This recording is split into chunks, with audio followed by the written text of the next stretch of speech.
Dalam rapat kerja dengan Komisi 4 DPR siang tadi, Menhub mengungkap akan menginvestigasi asal-usul kayu gelondongan yang menyapu bersih rumah warga bersama Polri. Untuk itu, Satgas PKH akan dilibatkan untuk segera menemukan dan menindak tegas pelaku di balik perusakan hutan di Sumatera Utara dan Aceh. Saya melatih, Pak. Kementerian Kehutanan berkomitmen untuk melakukan investigasi secara tuntas material kayu yang terbawa arus banjir. Berapa hal yang telah dan akan kami lakukan. Sebenarnya jam 11.30 tadi saya bertemu dengan Bapak Kapolri, namun karena Pak Kapolri ada urusan mendadak dengan tim reformasi Polri, maka pertemuannya akan ditunda pada jam 5 nanti. Menindaklanjuti MOU antara Kementerian Kehutanan dan Polri dalam ruang lingkup sinergisitas tugas dan fungsi di bidang pembangunan kehutanan, maka dibentuk tim kerjasama untuk melakukan investigasi tentang asal usul kayu ilegal tersebut.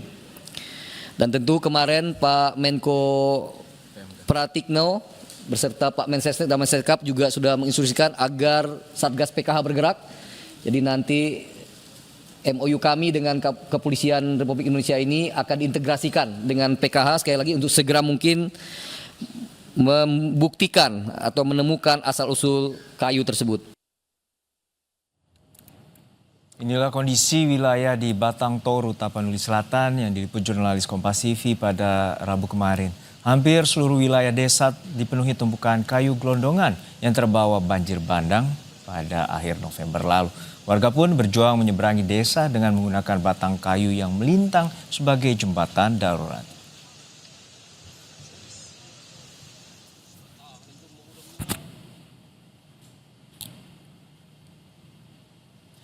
Lebih lengkap dari Raker Komisi 4 dengan Menteri Kehutanan sudah ada jurnalis Kompas TV Asri Gunawan dan juru kamera Yanuar Ruslim di gedung DPR RI. Asri, untuk saat ini DPR telah memanggil Menteri Kehutanan dan seperti apa sebenarnya komitmen dari Kementerian Kehutanan terkait dengan kayu gelondongan yang ditemukan di sejumlah wilayah baik di Aceh, Sumatera Utara maupun Sumatera Barat, dan bagaimana mengusut tuntas pelaku ataupun di balik kayu gelondongan itu?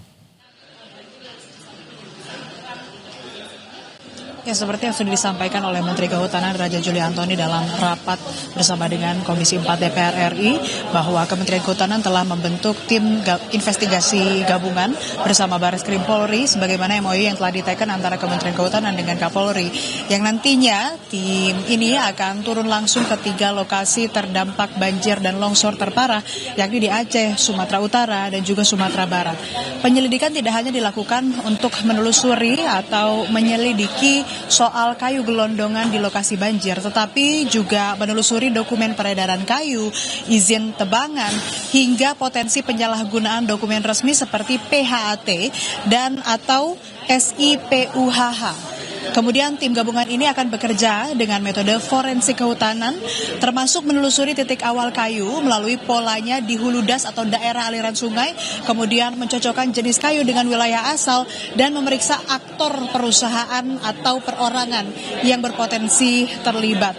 Dan tadi juga disebutkan oleh Menteri Kehutanan Raja Juli Antoni dalam rapat bersama Komisi 4 DPR bahwa akan dilakukan inventarisasi subjek hukum yang terindikasi berkontribusi atas bencana banjir dan tanah longsor di Provinsi Aceh, Sumatera Utara dan juga Sumatera Barat. Selain itu, Kementerian Kehutanan atas persetujuan Presiden ini akan mencabut sekitar 20 izin PBPH yang berkinerja buruk seluas 750.000 hektar se-Indonesia, termasuk di 3 provinsi terdampak banjir. Tadi juga sempat disinggung soal RUU Kehutanan, kemudian juga UU Otonomi Daerah yang perlu ada perbaikan ataupun juga perlu direvisi untuk kemudian bisa mengakomodir hal-hal yang diperlukan dan juga meminimalisir ataupun juga mengantisipasi hal-hal seperti yang sudah terjadi di Aceh, Sumatera Utara dan juga Sumatera Barat. Mengenai tindak lanjut dari kayu gelondongan yang ditemukan di lokasi banjir seperti yang sudah saya tadi sebutkan, tentunya jika terbukti ada tindak pidana maka akan ditindak secara hukum, diproses secara hukum, tidak hanya untuk perusahaan tapi juga jika ada perorangan yang terlibat maka akan dilakukan tindakan hukum sesuai dengan aturan yang berlaku. Demikian, Juno.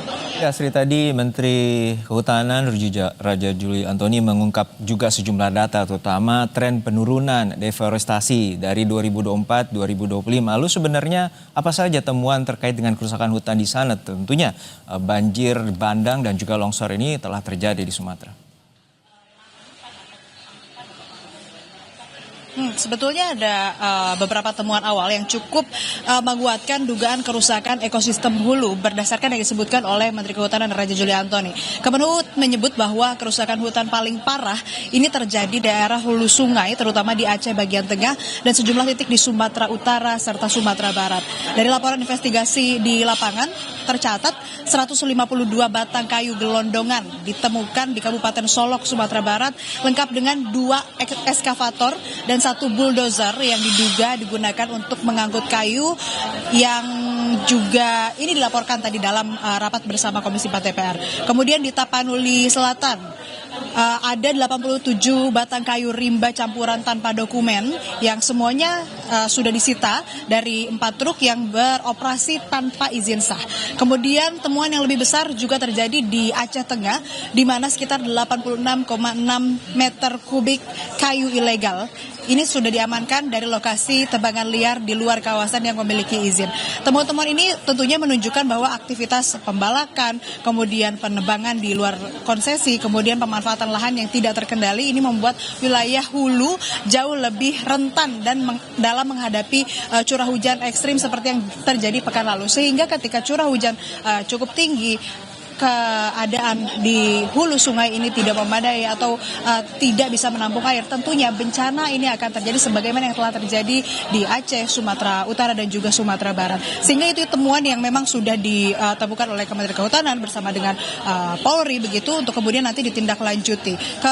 Tim gabungan Kemenhub Polri tentunya sudah mengamankan juga barang bukti dan sudah dalam proses menelusuri asal-usulnya dan tinggal nanti menindaklanjuti apakah ada perusahaan atau perorangan yang terlibat dan melakukan pelanggaran begitu yang menyebabkan parahnya bencana yang terjadi di Aceh, Sumatera Utara dan juga Sumatera Barat. Kembali ke Anda, Juli. Baik, terima kasih atas laporan lengkap Anda, Jurnalis Kompas TV, Asri Gunawan dan Yanuar Ruslim dari Gedung DPR RI Jakarta.